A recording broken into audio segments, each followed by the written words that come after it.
USA, USA, USA, USA. Oh, I'm sorry. I forgot what podcast we were doing here. I'm caught up in the moment, but I'm excited. Of course, thank you guys for joining us. This is the PHNX D-backs podcast right here on PHNX.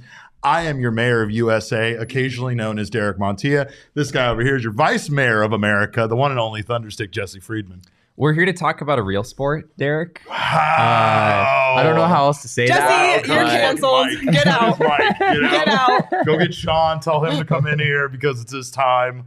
Of course. I can't be the only one who thinks that. Like, I know it's not all of our listeners, but I know there's a few of you out there who agree with me. Who are like, yeah, soccer, like, and so not a real sport. So what? You want to be wrong with those people? You want to find the few people that are also wrong with you? I want to find the people that agree with me because it's just objectively the right call in this situation. I don't know what to say there. He's going to say this on World Cup Day of all days. How dare you? But of course, people are just entirely too excited today, Derek. It doesn't matter what sport you feel is a sport. This show is brought to you by the fine folks at the DraftKings Sportsbook app, America's top-rated sportsbook app. Hello. Welcome in. Your first comment is, guy's a clown. I think, is it me? Which one of us is a clown? I hope it's Jesse, but I understand it being me. We have baseball stuff to talk about, of course. That's what we do on this show. And, of course, the MLB Hot Stove might have gotten a little hotter. Maybe not hotter, maybe just more crowded. Like on Thanksgiving when you have too many pots and pans on your 4 or 5 hot stove top. But of course, we have information now. Cody Bellinger from the Dodgers, as we thought would happen. Brian Anderson, Luke Voit, Ramil Tapia, and were among the 83 players who became free agents on Friday as they were non-tendered contracts from their team. The D-backs did tender a contract to Cole Sulser, but did not tender a contract to our friend Reyes Moronta, which hurts my soul deeply. I'm very sad about that. Gabriel says SMH. Jesse is going to make me get rid of my subscription. See, look what you're doing. Look what you're doing. It's not a subscription, Gabriel. You're a diehard. You're a diehard. Remember that. Yeah, you're a diehard for life, Gabriel. You're in for life. Right. Cody Bellinger is no longer a Dodger. Interesting. Weird. The guy was the NL MVP 3 years ago. 2019, correct. 2019. Yes. So life comes at you fast. It does. in this sport. It's fast. But I guess, I mean, a lot of this is because he was the NL MVP. I mean, it set such a high bar for him in terms of his salary. Correct. And because of that, I mean, in arbitration, he would have made almost $20 million. And understandably, the Dodgers weren't going to give that kind of money to a guy who struck out 150 times and had a 654 OPS last year. So, no real surprises here. I think he's going to get a decent amount of money though, just because of like the name credibility that he has and the raw talent that people know that he has. More money than he deserves is what you're saying. Okay. Probably. And the fact that like every team is probably talking with Cody Bellinger's agent, at least on some level, because he's out there and he's a guy who's still only 27 years old. You feel like he's probably fixable on some level. Maybe he can't get back to his 2019 self, but everybody knows that there's still, an above average major leaguer in there somewhere. And I think it's not surprising at all that there's been as much interest as there's been so far. Bellinger reminds me a bit of like Jake Lamb and a couple of other guys that we've had on our team for the Arizona Diamondbacks that can't hit lefties. That can't hit lefties. Yes, that's part of it. Yes, but also just had that one shining season, and then by comparison, all other seasons were mediocre to bad. Like when you look at his 2021 season, he did not play a lot, but he hit 165. He was good before the NL MVP year, right? Yeah. He was the rookie of the year in 17. He was good. He wasn't great. He was good in 18, but he played then in all 2020. He played all 162 games in 2018. But I think the thing there is that when you look at his last 3 seasons since the MVP, he has not been very good. No. And I mean, again, I think the Dodgers are a team that are trying to compete at the highest level. We've seen them part ways with guys that even contributed to their team quite a bit. So it's not a surprise that they're willing to cut ties with Bellinger, even though he had that one amazing season, or like Jesse said, a couple amazing seasons with the Dodgers for sure. Rookie of the year and National League MVP. Those aren't things that, you don't really earn, right? But you need to really be convinced that like a guy doesn't have that in him anymore in order to really Very true. like when a guy does what he did, you're going to have a long leash, I guess is what I'm trying to say. Which the Dodgers did. I mean, Cody Bellinger's had 900 plate appearances the last 2 years. It's not like they haven't played the guy. And in those 900 plate appearances, he's hitting 193 with a 256 on base percentage, a 355 slugging percentage. Those just aren't numbers that 900 plate appearances, that's a big sample size at that point. I think a change of scenery would probably do him a lot of good at this point. And that's what we're hoping with Kyle Lewis from the Seattle Mariners. Obviously, we know he went through the injuries that he went through, but it's a similar situation where a guy just a few years ago was one of the best in baseball, one of the best in their league. He was the Rookie of the Year for the American League. And now here he is being traded for, to the Diamondbacks. And I'm not going to say Cooper Hummel's nothing. Cooper Hummel is a quality player, and he plays a couple of different positions and can most likely give a team quite a bit of depth, but just definitely not the kind of player we would think Kyle Lewis would be traded for, considering what he once was for the Mariners. Yeah. I do have to say, the more that I've talked to people and just listened to more things from the Seattle side of this move, I was listening to some of their local talk radio shows over the weekend, just seeing kind of what their local take on this move was. It seems like nobody's really that surprised in Seattle, interestingly. Which I know from the Diamondback standpoint, it was easy to be like, oh my gosh, the Diamondbacks just traded Cooper Hummel for a guy who was the Rookie of the Year 2 years ago. Sure. But from the Mariners side, something we didn't talk about on Friday that I think is important to mention is that there was a little bit of tension between Kyle Lewis and the Mariners organization at large. He was not particularly happy about being sent down toward the end of last season. He spent like the last 2 months of the year with AAA Tacoma. And apparently there was one article I found from the Seattle Times that said that Kyle Lewis was stunned when it happened. He was struggling. Granted, his numbers were not good, but I think given the track record that he built there, he felt that he would have a longer leash than what he was given last year. He only played 18 games in the big leagues for the Mariners last season, but they didn't like what they were seeing, and they decided to have him finish the year in AAA.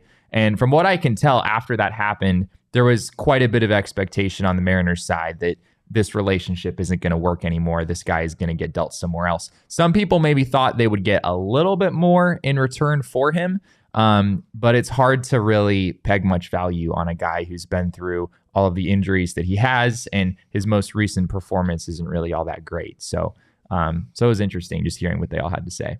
Were there any of the releases, the non-tendered contracts, I guess I should say, that either surprised you or you think the Diamondbacks might be interested in? It's a little difficult to say because I did see that, kind of when you looked at the deadline, a lot of the relief pitching that we might be interested in kind of got gobbled up at the deadline. Not gobbled up, but contracts were tendered and they weren't non-tendered, right? So the market didn't have as many relief pitchers as we wanted to see. And I also think that could be a bit telling in regards to how the free agent market might be for relief pitching, especially when we see how expensive some of it has already been. Yeah, relievers have been pretty expensive so far. As far as the guys that were non-tendered, nothing super shocking. Alex Reyes is an interesting possibility for the D-backs, I think.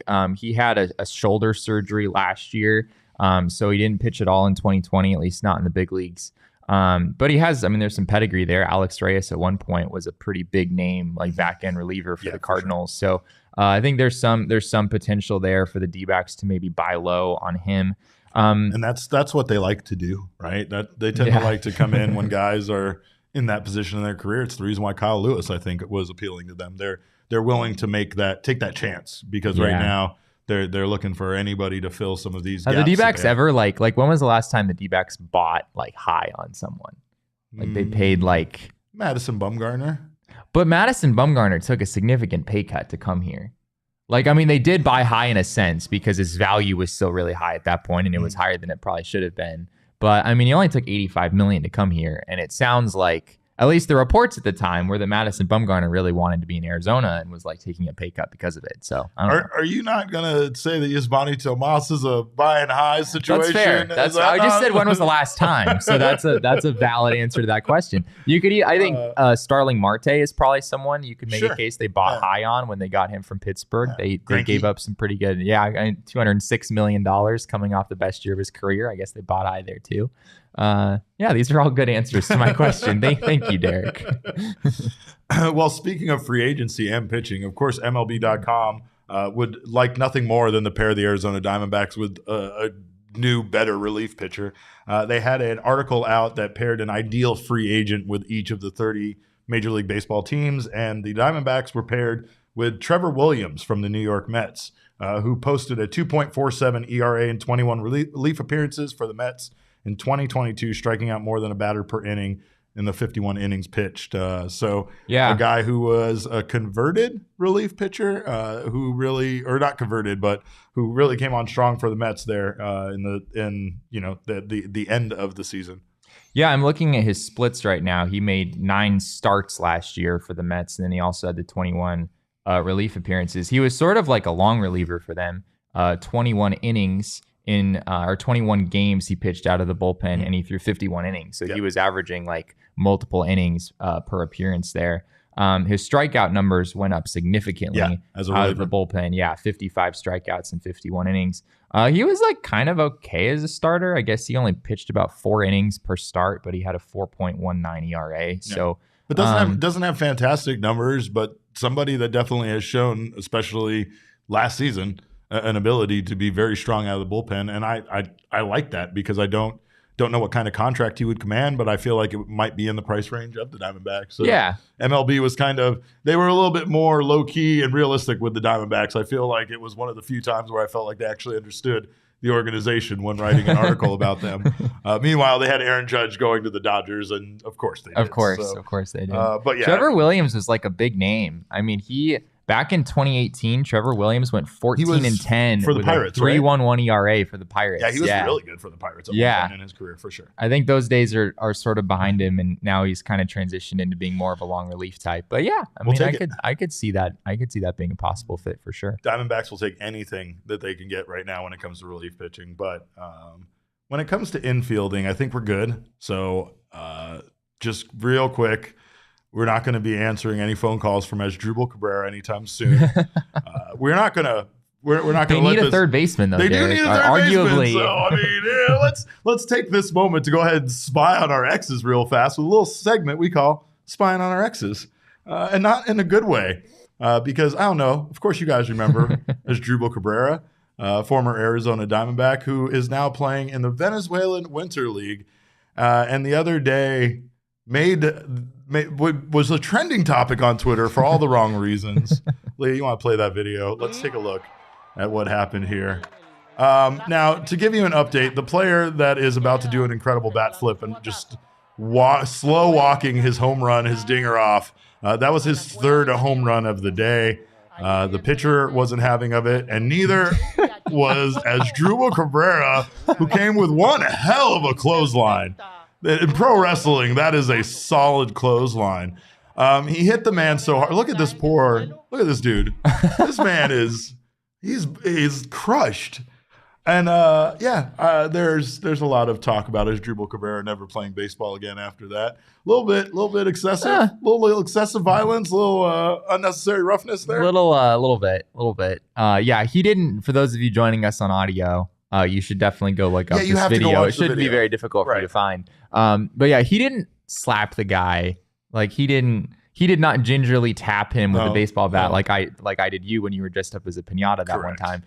He absolutely clocked this man to the ground, and it's unlike anything that I've ever seen, like at least in recent history on a baseball field. Like you see guys throwing punches and whatnot, but this was like there was some serious force behind this motion from Asdrubal Cabrera. And the runner was completely taken off guard too. Like that's the most surprising part. You usually have a wide range of vision, a wide field of vision as you're running down the first base. And apparently Cabrera came just from a side that he wasn't looking from, because he did not see that hit coming. But I don't know. Maybe I like his moxie. Yeah. I like the fight. I like the dog in the fight. But anyway, I'll tell you what's going on right now is you guys are missing it if you're not there, and I apologize if you're missing out on it. You're not missing anything. There is a tremendous time happening down at Four Peaks Brewing Company's 8th Street Four Pub. Peaks, you should go over there. It is incredible. Right now they are hosting our U.S. versus Wales match, and it is lit It is fire. It is electric in that building. So shout out to everybody down there. They are enjoying beer specials, giveaways, guest appearances. Don't miss the next time we do it. It's a fun time. You can check it out on the PHNX Sports. Tomorrow morning, 8 a.m. That's right. Tomorrow Mexico. Tomorrow's the breakfast buffet. Tomorrow is the breakfast buffet. With rising head coach. I said the rising. Oh, The Rising. right. Not the rising. Yeah, just go rising. there. Go there for the food. Go there for the beer. The guest appearances? Go there for the guest appearances. He's trying to leave out the football. Don't He's go trying to there. say Don't go like, there for the soccer. Come Don't go there for on. that. Oh, he's a bad person. But again, $3 kilt lifter and wow wheat specials. U.S. and Mexico, of course, going at it. And hopefully U.S. can do some big things. They are still up by, I can't give you updates. I'm not allowed to give you updates. They're up by 1 goal. I'm allowed to say that. You're up by 1 goal. There you go. But check that out. Make sure not to miss it. And of course, got to be 21 or over to enjoy the beer from Four Peaks and enjoy responsibly. We do this thing. I know it's World Cup season. I know we got stuff going on, but until we get back to that game, we do this thing around here because every week on this show is Shark Week. Every day on this show is Earth Day. And every Monday, we go to the mailbag. Leah, let's go! Always something interesting in my mailbox. I try to get to everything in my mailbox. And then once in a while, there's a letter that makes me go, wow, wow, my mailbox. Love Mailbag Monday. Let's get to it. What's our first question? First question comes from Luke, Yorkshire Luke X on Twitter, and he asks, would you like to see Bellinger come to the D-backs? Of course, this is going to be a question. Of course, right? this is a question. And of course, the answer is no. Moving on. Next question. You don't want No, another. no. You don't want another left-handed hitting outfielder, No, Derek? Is that what no, you're I saying? don't. I mean, He's I a get great it. defender, though. He plays center field. He was born in Scottsdale, Arizona. He's of our soil. I get it, but no, we don't want him. Hard pass. We got plenty of those. He's just gonna we get got Cody paid. Bellinger at home. He's going to get paid a lot of money, like I said before. Not 20 million, but more than what I think he's probably worth. Correct. At least. And yeah, the D-backs they do not need a left-handed hitting outfielder. So I think it's pretty simple. Yeah. Next question. Moving on. All right. Diamondbacks UK asks, if one of the lefty outfielders has to go in a trade for bullpen help, etc., who would you be most okay with seeing leave? I hate this question. I'm going to make you start on this This question is like, which kid is your favorite and which kid is your least favorite? Yeah, it's not which kid is your favorite. It's only which kid is your least favorite. It's That's which what kid it is. I'm going to shockingly say Alec Thomas. Interesting. For me, I feel like Dalton Varsho has just a lot more to offer. I feel like he is more versatile, and honestly, I think I've seen him in the outfield play great no matter where he's played. So it comes down to Alec Thomas or Dalton Varsho for me, if you're asking, and I really hate that idea. So, do you hate it as much as the fact that you didn't mute your computer before the show started? And it's the worst because it's a text I sent him. Everybody else knows not to bother me at 1 o'clock except Leah. There we go. Yeah, this is tough. This is a tough question. We've touched on it a little bit in the past. I think I would go with Jake McCarthy, which I've taken some flack on in the past for mentioning his name as a possible trade candidate, but I think I have some good backing for this. At least I think. I guess you'd be the judge of that. You can trade Corbin Carroll, right? No. You just can't. I think we can all agree on that. Dalton Varsho has a higher ceiling than Jake McCarthy does, in my mind. Dalton Varsho in 2022 graded out as the best outfield defender in baseball. Literally the best outfield defender in baseball. If Dalton Varsho gets up to like an 800, like 850 OPS even, he's a superstar. I mean, he is like a near elite baseball player. Apparently my voice is cracking now. That's what happens when they're playing soccer outside. That's your karma for hating on soccer. I don't think so. Yeah, no. soccer, But yeah, like if Dalton Varsho puts up an 850 OPS, figures some things out offensively, which I think he could do, right? I mean, he hit almost 30 home runs last year. Then, I mean, he's basically an elite baseball player. And I think you're taking a pretty sizable risk by trading him somewhere and knowing that very well could happen. Jake McCarthy, also a great player, right? And in part, that's why I would pick him, because I think he has tons of trade value after the year that he just had, right? But you know that his prospect pedigree was not what it was for those other guys, right? There's a reason that scouts have, not necessarily always thought that Jake McCarthy would be the player that he was this last year. And I think also if you look a little bit closer at some of the stats, there's some evidence to suggest that Jake McCarthy overperformed a little bit. If you look at his weighted on base average, which is basically it's like an all-encompassing offense stat that is scaled to on-base percentages. So you basically read it as an on-base percentage. His xWOBA, his expected WOBA from this last year was 298, which if you think about a 298 on-base percentage, that's not very good, right? No. So, and his actual WOBA, I don't have it in front of me, it was like 340 or 330 or something. It was very good. So I think there's a sizable disparity between the performance the D-backs got from him last year and at least what the expected stats say. That's not to say it was all a fluke or anything. I don't believe that. But that combined with the fact that Jake McCarthy is not the elite defender that Dalton Varsho is, that Alek Thomas is, that Corbin Carroll is, I just think there's less risk there. Like, he very well could go somewhere else and be a great player. I think that's likely, but you can get a great player back for him. Whereas Varsho, there's a lot of risk there. Carroll, like I said, you can't trade. And then Alek Thomas, I agree with you, could be, a decent trade candidate as well. But again, you're trading him at basically his lowest point after the season he just had. That's probably the most valid thing you've said. As far as that's the only reasonable thing. No. I mean, you're right. Everything you said about Jake McCarthy is correct, and there's a very good chance that we could see Jake McCarthy regress now that people have seen him a lot. Yeah, he's had a lot of at bats, and maybe he comes back down to earth just to play more like he's predicted to play, right? But regardless of that, there's not a very good chance that he's going to play better than we've seen him. Maybe he does, but he could. I don't want to say he couldn't. He's played very well right now, right? So it of anything, I think the idea of selling high is probably the best idea there. So yeah. All right, what else we got, Liam? Brian Lefevre, who likes my Hops hat in the comments, he says, I hate playing Twitter GM and thinking either Sean Murphy or Gabriel Moreno are actual options for the D-backs, but do you think there's a small chance that one of them could be had in a trade that doesn't involve Dalton Varsho? I think they could. I think that the Blue Jays have a bevy of catchers, very talented catchers. Talking about Moreno, talking about Gabriel Moreno. I don't know if they would be so quick to part ways with him, but I could see them. I could see them being very tantalized by not just Dalton Varsho, but potentially any of the Diamondbacks outfielders that are currently playing at a major league level. Same thing with Sean Murphy.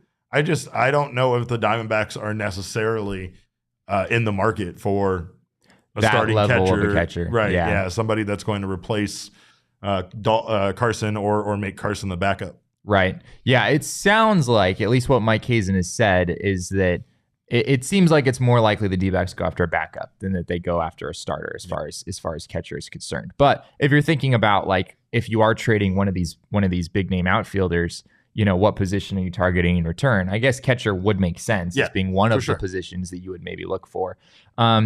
Moreno is a compelling prospect. I mean, the guy is 22 years old. Anytime you have a catcher hit the big leagues at 22, you kind of know that there's something there, just because it's really hard. Like, catchers don't tend to make the big leagues as early as other guys do. There's just a lot more things that they have to figure out. Adley Rutschman is 24, right? Coming off the year that he just had in his rookie season. So yeah, there's a lot to like there. I mean, I think he's a solid defender. The hit tool seems to be legit. He hit 319 this last year in his first 25 games in the big league. So I think he would command a king's ransom in a trade. You could find a way to do it without Varsho probably, but then you're not trading Zach Gallen, right? I mean, you would have to package like several other guys. Like, if Varsho's off limits, if Gallen's off limits, if Corbin Carroll's off limits, if Jordan Lawlar's off limits, which I'm assuming that Brian probably in his head has those guys as not being in this deal, it would be hard to pull off. Not impossible, but hard to pull off. And I don't know if the D-backs are looking for a starting catcher anyway. All right. Yeah, there we go. Sean Murphy's also very good. Sean Murphy's incredible. I mean, I would love to have any of these guys, but like you said, I mean, Carson Kelly's been extended, and I think that they're still looking for a healthy Carson Kelly to be what they've seen flashes of at times, and I think he could get back to that point. So I wouldn't be ready as an organization to move on from him yet. Yeah, Carson Kelly, I mean, Yeah, they just tendered him a contract, which they were probably going to do no matter what. But Carson Kelly has this interesting like every other year thing going on right now. Like he was great in 2019, wasn't good in 2020, great in 2021, not so great in 2022. So 2023 is going to be a great year for him, right? That's how it works. That's how it works. That's how the numbers work. What else we got, Leah? Question, I don't know where are we at. This is from Gabriel at Bold as Bronze on Twitter. He asks, what do you think about Alex and Rojas being courted by Team Mexico for the WBC, according to Rodrigo Lopez? I think it's great. I don't know. I mean, I'm not against Merrill Kelly being on Team USA, and I would not be opposed to this. I just think that, honestly, it's more baseball. It's more meaningful baseball during that time of the year. The guys are going to be playing spring training ball anyway, so I feel like it's a chance for them to get an early start on playing against high-level competition. And honestly, the experience is meaningful, especially for young guys like Alec and Rojas. That's my opinion. Yeah. I mean, I don't really see any reason why you wouldn't want this to happen, right? It happens like during spring training essentially. So I don't think there's any issues from like a readiness for the season standpoint. I don't think there's any concerns there. So I looked a little bit into like how their eligibility would work playing for Team Mexico. I don't know if you know more about this, Derek, but Rodrigo Lopez appeared to indicate in this interview that came out that both of them have Mexican blood and would be eligible to play for Team Mexico. I don't know entirely how that works. Neither of them were born in Mexico. Alec Thomas was born in Chicago. Rojas was born in Litchfield Park. There are other ways of getting around it. You don't have to be like a citizen or anything like that. We claim them as our own. That's the way it works. Yeah, I don't know exactly how logistically it would work for them. But if Rodrigo Lopez thinks that it's possible, it's probably possible, I guess. I don't have this Puerto Rican flag on my arm just for shits and giggles, Jesse. All right. I was required to get this. I had to show. It's showing my Puerto Ricanness. It's showing your okay. When you're Hispanic, there's just something about it that no matter where you were born, you are still part of that culture. So if they have like a tattoo, then you're saying they would probably be allowed to play. If their mother's father was once vacationed in Mexico for longer than 2 weeks, they could be considered citizens. Okay. That's the way it's going to work. When it comes to a national team, absolutely. Yeah, Gabriel says you're able to go in if your grandparents are of Mexican descent. Yeah. There you go. So I don't know exactly the genealogies of either of those players well enough to say for sure, but I suspect it would be possible, and I think that would be a really great opportunity for both of them. So let's go. I love it. There you go. Don't make me start the USA chant again, because that's what we got going on right now out there. What else we got, Leah? Which D-backs play? Oh, Don's Bread. Don's Bread's a troublemaker, by the way, you guys. I just want to make sure everybody's aware of that. At Don's Bread on Twitter asks, which D-backs player do you think has the most complicated Starbucks order? Oh my God. That's a tough one. Well, okay, so if we're talking about players or coaches, I'm going Brent Strom, even though he's an old school guy. Really? Here's why. You think Brent Strom would just get a coffee, but Brent Strom has researched the history of all the coffees at Starbucks. He has a file folder telling him which ones have the most antioxidants in it, which ones are the healthiest, which combination is going to lead you to having an elite level day. So Brent Strom's order, I think, is going to be complicated. That's what I think. But I get where you're coming from. He's old school. Old school guys don't know. I would not be surprised if Brent he just goes on and gets a coffee. Yeah, like maybe he prefers like the nicest brands and whatnot. Yeah, but I feel like he would just drink like black coffee or something, something that would be really simple. I'm going Ketel Marte. Yes. Ketel Marte, without a doubt, goes in and enters a venti mocha, but instead of just a venti mocha, you need to make sure that it's a sub blonde espresso with 3 pumps of mocha, non-fat steam, upside down with low-fat whip. That kind of thing. And he'll say it all in an indistinguishable accent that makes it very hard for the person at the Starbucks counter to understand. But he'll say it very fast because he orders it every single day. They probably know. They probably know. They see him coming. They see the shoes. They see the haircut. They're like, that guy. It's that guy again. It's with the incredibly complicated order. Yeah, Ketel was on my list as well. Right. Ketel is, I can say from personal experience, watching Ketel walk inside the clubhouse, he tends to have a lot of like things with him. He does. And whatnot. He brings a lot of stuff with him when he comes into most guys just bring like a backpack or something. And we don't know what that stuff is. We really don't. No, I don't know if I don't know if it's game gear. I don't know if it's for stuff for after the game. I don't know what. But yeah, he has a lot of baggage. And he also is kind of, at least relatively speaking, like kind of a more exotic fashion sense, I think. Does. And I feel like there's an undeniable connection between like exotic fashion taste and exotic like Starbucks order taste. I think there's definitely something going on there. What are you saying about me? Why are you looking at me like that? I mean, you just wear a Roosevelt shirt every day. I don't know if that's exotic. All it's right. just Fine. it's just they give you free stuff when you wear Shut it. Anyway. The other name I have in my head is Alec Thomas, who just, I don't know how to explain this in a way that doesn't sound insulting, but he just feels like the kind of guy who would be like a little bit more high maintenance in terms of like his tastes at restaurants and at Starbucks and those kinds of things. I could see that. You know? Yeah, it just kind of feels right. There's also something about you young people that have grown up with basically Yes. Starbucks in your life your entire life. You don't know a world without Starbucks, right? Do you know a world without Starbucks? I know a world. I am 41 years old, Jesse. I know a world without I have Starbucks. no idea. When did Starbucks originally become a thing? I want to say like at least nationally where it reached here in Arizona, probably like the mid 90s. Really? I could be wrong It's about that. recent? Oh yeah. Oh my It gosh. just started popping up and then just like was everywhere. But again, I could be wrong about that. I also didn't drink coffee when I was a child, so maybe I just didn't notice them when I was younger. I don't remember getting frappuccinos though, like my daughter did at like 8. You know, that's a different That's world fair. we live in right now. But all right, well, I will say this: if you are here, that means you're a D-backs diehard because you're not watching the World Cup game that Jesse told you not to go watch. He's a monster. Don't listen to him at all. But of course, we love you for being here, and we want you guys all to subscribe to our new membership, become a diehard, a PHNX diehard. We're all about the culture, community, and content, giving you all 3 of those, including a free t-shirt every year, 20% off discounts at the PHNX locker. It's a free t-shirt or hat, exclusive merchandise, exclusive stuff, 20% off tailgates, invites to members-only events, online Q&A, happy hours with us, diehards only Discord lounge, which is the best place to be a PHNX diehard. But of course, we also have the newsletters from this guy over here, Craig Morgan. First Gerald one is Morgan. on Wednesday. That's right. Exciting. Normally it'll be on Thursday, but I guess something's happening this Thursday, so we're changing it to Wednesday. What's happening on Thursday? Not a soccer game. Another day. Derek. Another thing that you disrespect. Real football is There you go, happening there you on go. Thursday. All of a sudden, he likes football. Also, speaking of Mailbag Monday, some of these questions are going to be diverted to Jesse for him to answer in the mailbag as well. So look out for that, as well as exclusive video and podcast content. We hope you guys sign up, become a diehard today. I know you're already D-backs diehard, so be a PHNX diehard.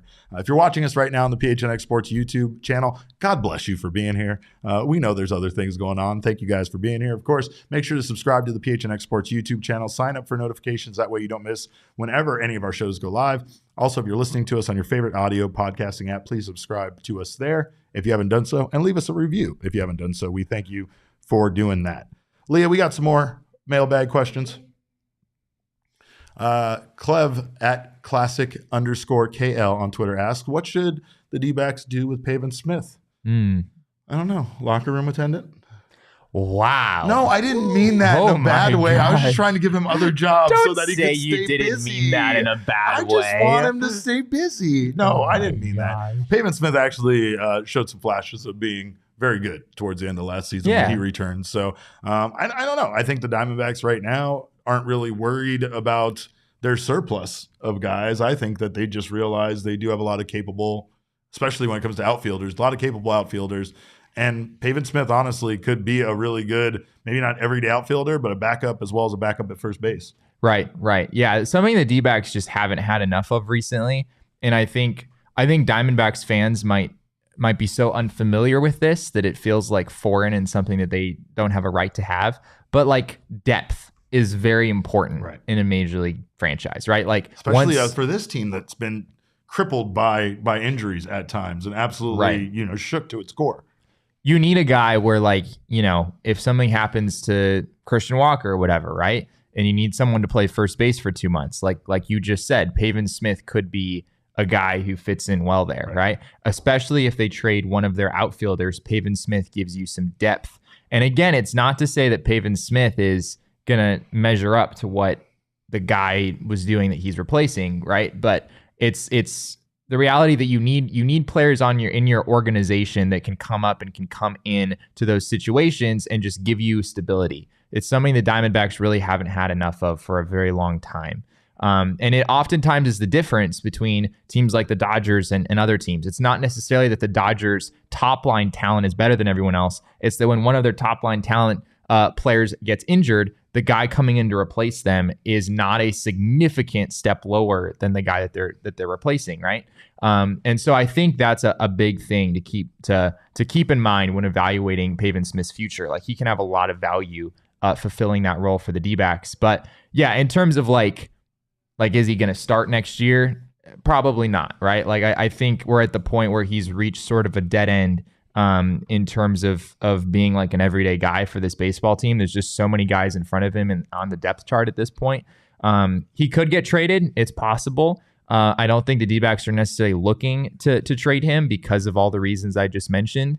But, you know, if another team sees something there and is willing to pay a little bit more than what the Diamondbacks are maybe expecting to get, then maybe that's something they pull the trigger on. But I don't see a need to make any kind of move with Pavin Smith at this point. Exactly. I agree. What else we got, Leah? Who is the best shortstop in D-backs history? AZ Girl at AZDbacks192 asks. This one is hard for me to pin down. What are your thoughts here, Jesse? So I wrote a story.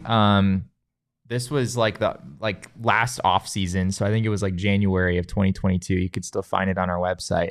I wrote a story about like the best positions in Diamondbacks history. So I added up all of their WAR at each position over the course of the entire franchise's history, and then made some notes about like the best performers in franchise history at each position. So I sort of answer this question there. Shortstop has not been a great position for the Diamondbacks over the course of their franchise history, but my answer is Stephen Drew.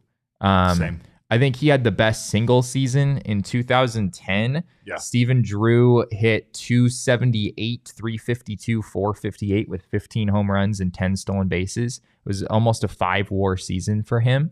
Other than that, though, I mean, Nick Ahmed, you know, Didi Gregori, like there's just Craig the D-backs Counsell, haven't Tony had. Womack. It's going to be the usual candidates, but nobody really sticks out as being great. Stephen Drew, one thing to remember was he would have been the number 1 overall pick the year he was drafted.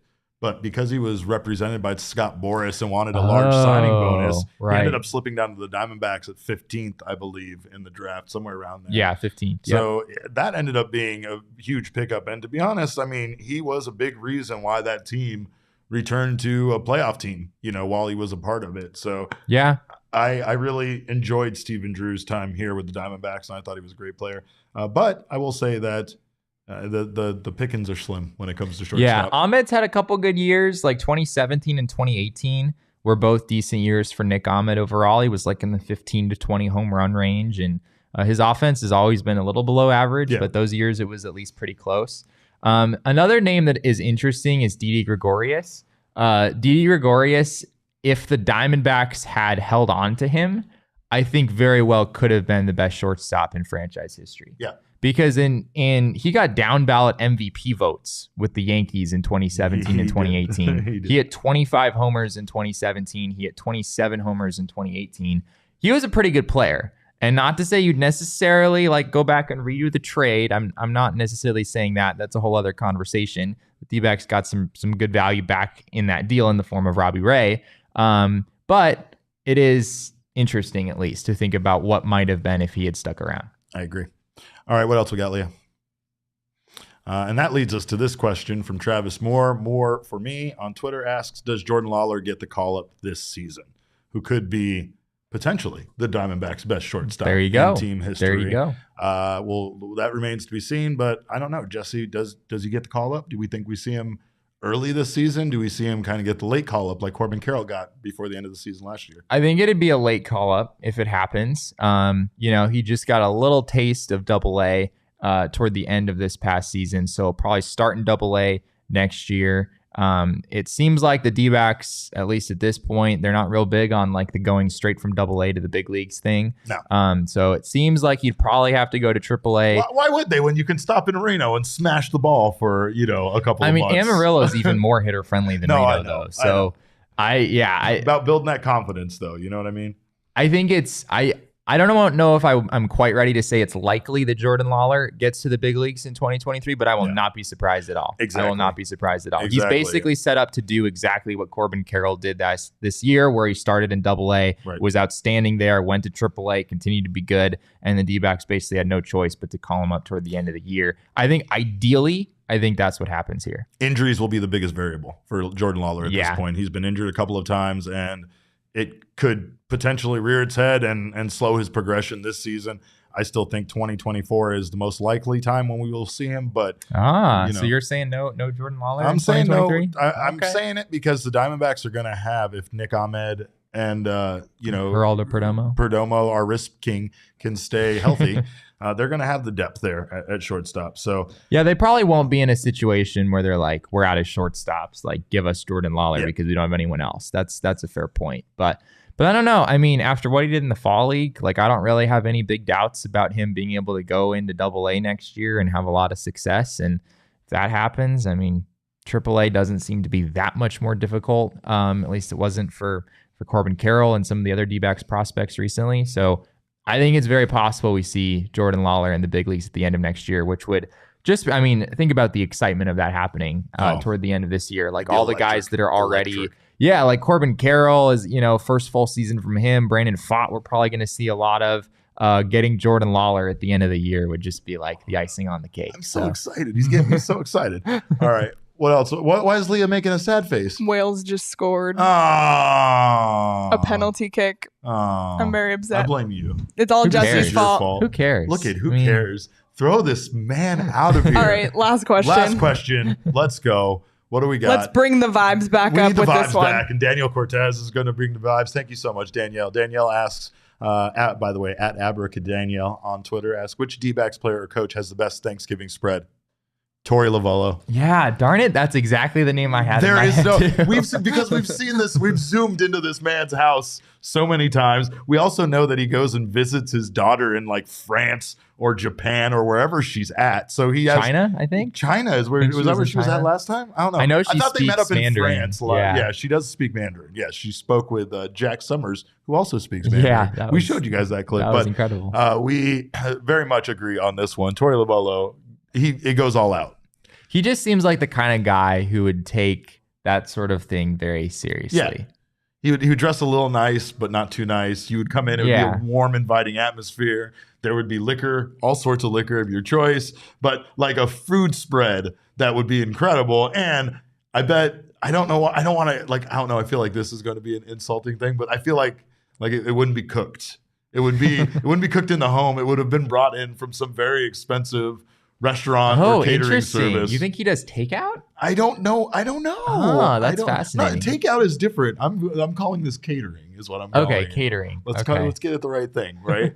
Like he probably has people that come in and like, I don't know. He also seems to see, this is like the Brent Strom thing for me. He also seems like a very reasonable, down-to-earth person as well that wouldn't maybe, need all those bells and whistles, but I don't know. Yeah, you're having a good time at a Torey Lovullo party. That's what I'm saying. Part of the equation for me is that, frankly, Torey Lovullo doesn't have a whole lot going on right now. Like, wow. Like, I mean, like he does. Wow. I mean, MLB managers stay busy year round. There's no doubt about that. The man gets 90 days of downtime, Jesse. Maybe. Yeah, but he's still kind of in the middle of that, right? Like between the end of the season and December, like I think managers in general are able to kind of take a little bit of a step back, and you have time.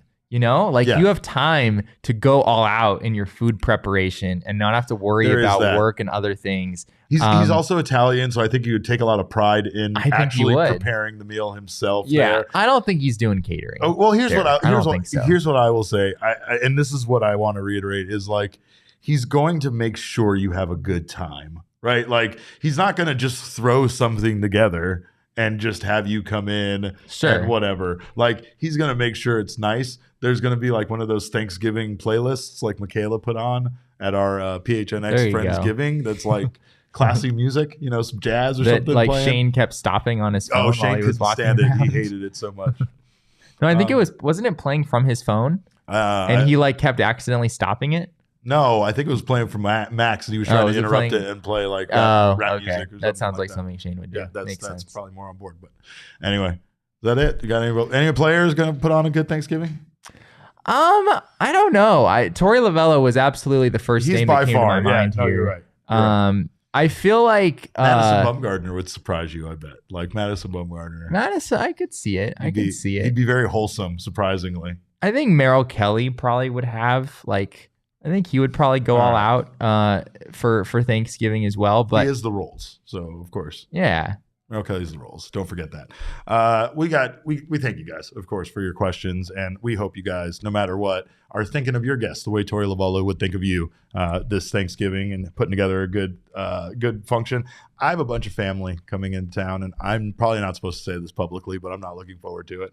Anyway, but I do have the DraftKings Sportsbook app, of course, for me to make some bets and to keep me entertained during all of this. So new customers, of course, can make any $5 NBA moneyline bet and get $200 in free bets if your team wins over at the DraftKings Sportsbook. Just use our promo code of PHNX. That's promo code PHNX on the DraftKings Sportsbook app. Minimum age and eligibility restrictions apply. See show notes for details. Don't forget to check out those opt-in specials that they have up at the top. They have a lot of good deals going on, a lot of good extra values for you to bet on.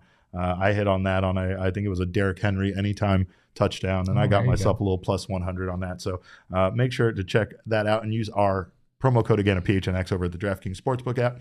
Also, we know what time of the year it is. We know you have guests coming. You need all that extra furniture you can get. So go check out our friends at More Furniture. We're hooking you up during this time of the year with the More Furniture fall sale at morefurniture.com. You'll receive a $100 gift card for every $1,000 you spend. So make sure to go get all of the chairs that you need, because guess what? You don't have enough chairs. I'm telling you that now. I hate to break it to you. But in the meantime, we're going to be having a good time. I'm actually going to be out tomorrow because we're giving Sean a chance on this show. Yeah, we're giving him an audition. It's finally time for Sean to take a swing at the plate. So he's going to be stepping in as the DH tomorrow. We're talking Major League. So don't miss out on this guy. I will be giving my my ratings and my thoughts on Major League tomorrow. So there'll be a little cardboard cutout of me in the background that they'll slowly take little squares of clothing off of, and that alone is terrifying to even think about. But of course, we thank you guys for being here in the chat. We have to say this. We're obligated to say this whether Jesse wants to or not. Go USA. Of course, in the meantime, you can follow us on Twitter. I'm at Cap_Caveman with a K. Jesse's at Jesse N. Friedman. Our show is at PHNX_D-backs. But of course, all roads lead to at PHNX_sports on Twitter, Instagram, and Facebook. We thank you guys so much for joining us. On behalf of Leah, Jesse, and myself, we always appreciate your time. And remember, kids, baseball is fun, but it's so much more fun when you watch soccer.